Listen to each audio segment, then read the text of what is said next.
From Vanuatu, we sailed through very mixed weather conditions to the seldom visited island of Moala.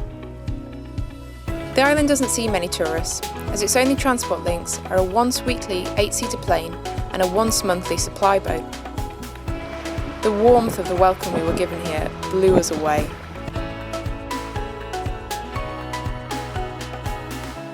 We were very lucky to arrive just as a farewell feast was being planned for an American Peace Corps volunteer who'd been on the island for 2 years. We were immediately welcomed into the village and given places of honour at the head of the dinner, next to the Peace Corps volunteers themselves. After the meal, we were invited to join the chief's circle for a Kava drinking session. This again was a huge honour, and we had to quickly learn the etiquette of how to sit and when to clap as part of the ceremony. To top this all off, in between drinking rounds, the whole hall broke into song.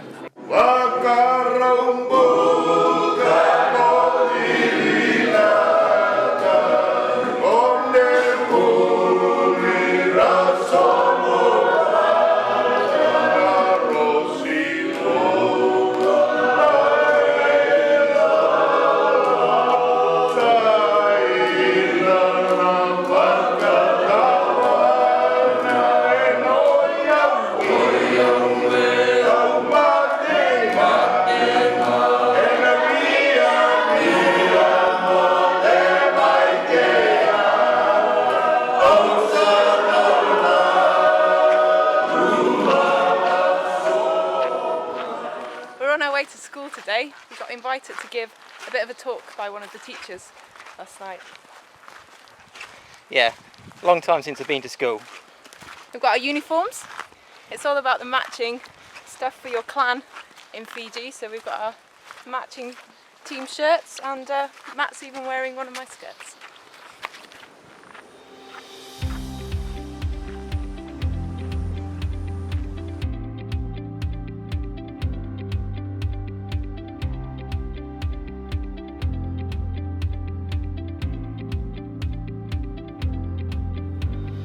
Students from all over the island stay in the school dormitories during the week and go home via boat on Friday lunchtime. And then that's what they always get before they come. After visiting a few classes, we were invited to talk about our journey on Florence in front of the whole school assembly. We felt hypocritical encouraging the students to work hard when we quit our jobs to sail around the world.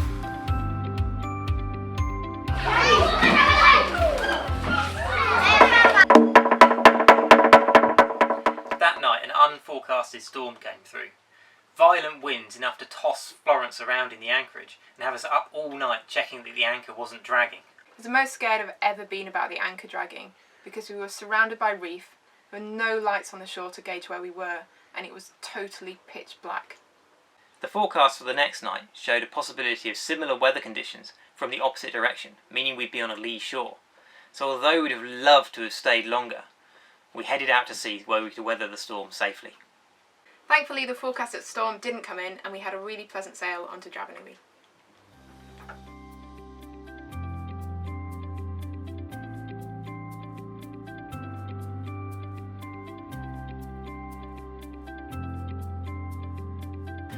We're on the island of Draviuni.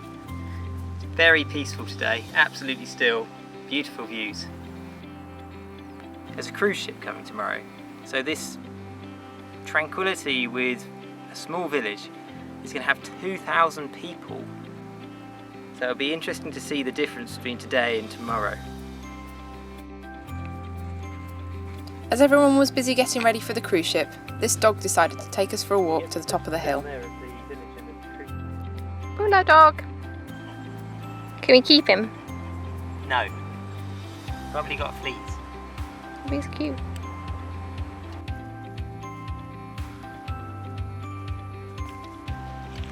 Go back and have pancakes for dinner.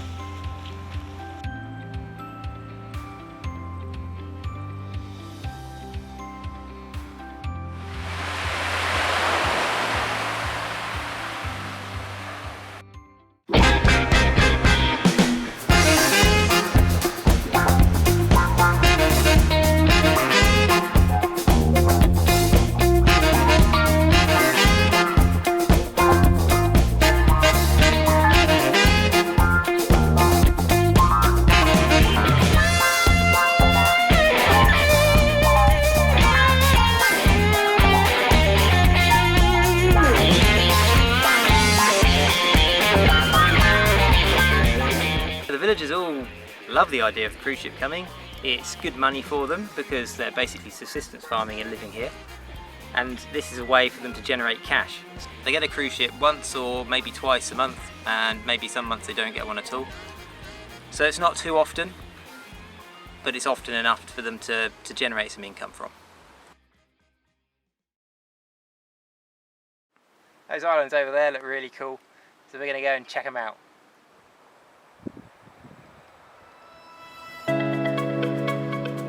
It was really interesting to see the difference between the village yesterday and today, but now I'm ready to go somewhere where it's just us.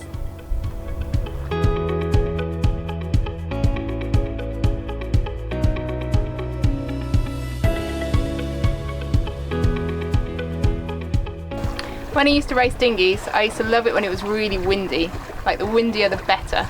But now this is my perfect kind of sailing.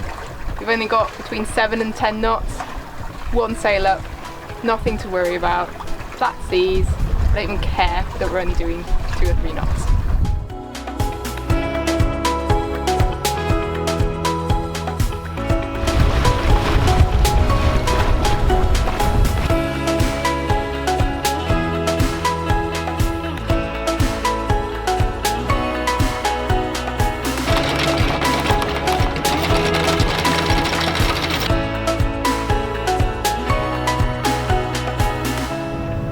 No need to get in the water and check the anchor. You can see it clearly on the bottom. I love clear water.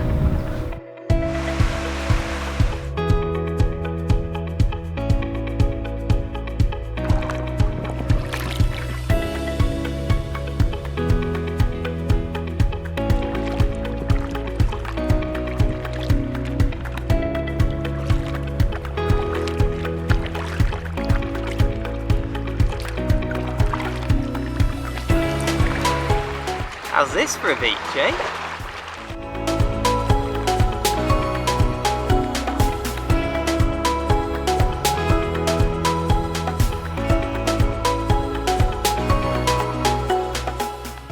This island belongs to the same village, but nobody lives here, so we had it all to ourselves.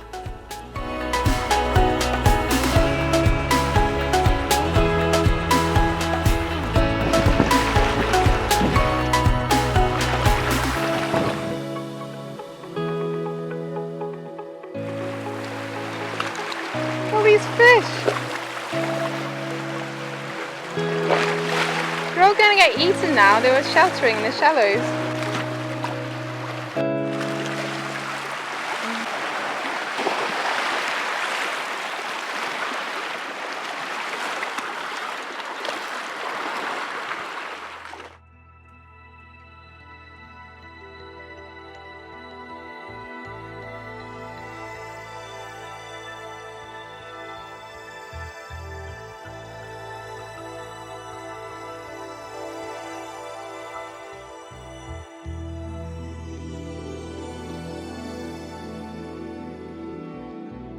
Sunset's incredible.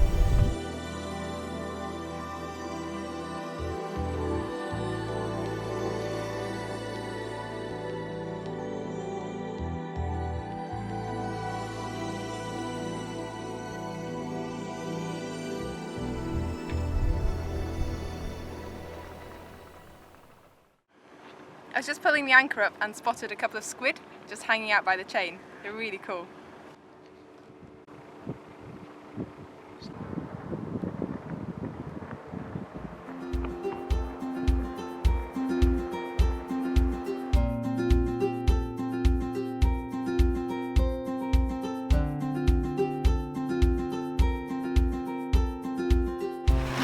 Trying to find an island where you can snorkel with manta rays. We know which one it is, but the trouble we've got is knowing which of the other islands has chiefship over that island, so we can find the right village with the right chief to present Sevu Sevu to get permission to go and swim with those manta rays.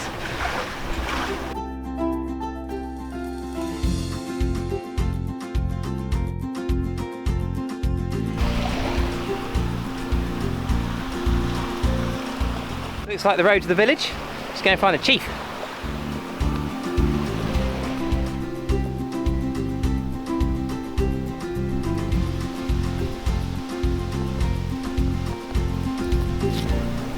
So the chief wasn't too fussed about the whole sevu sevu ceremony. He was more interested in checking our paperwork. But we're all clear, and we're now free to go and explore and hopefully swim with some manta rays.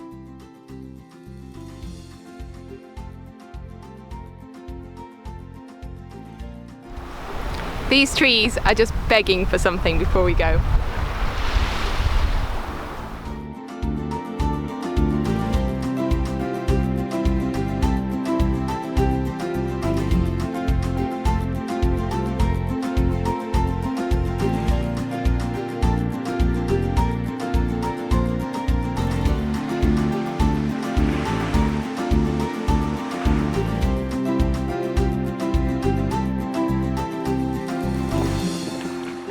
By the time we got back to Florence, the waves in the anchorage had built up, so we went looking for a calmer spot nearer the manta rays.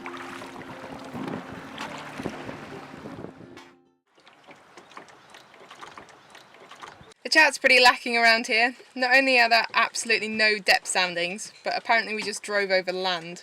It's definitely about the eyeball navigation around here.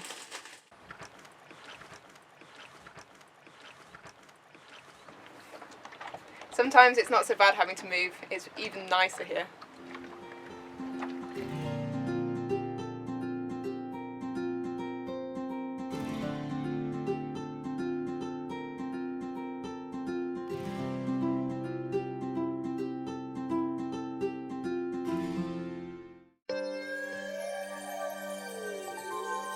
Time to see if we can find those manta rays.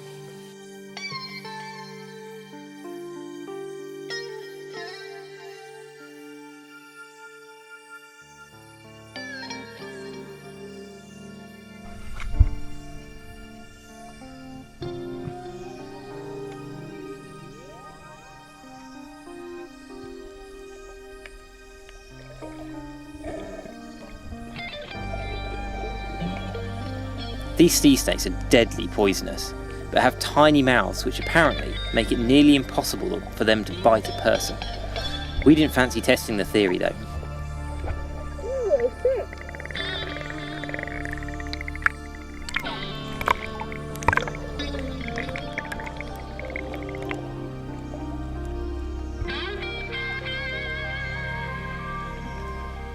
Unlike stingrays, manta rays can grow really big.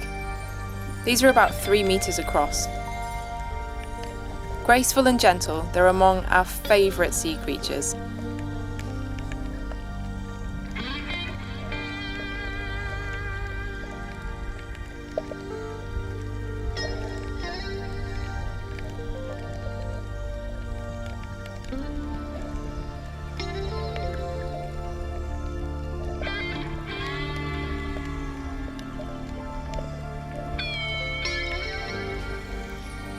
Each manta ray has unique markings.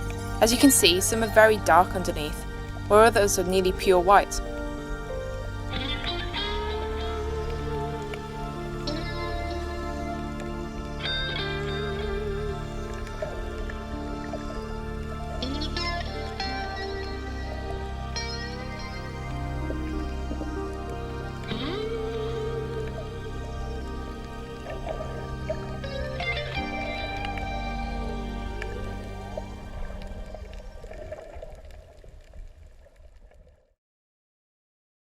Next time, we catch up with some friends and explore Western Fiji.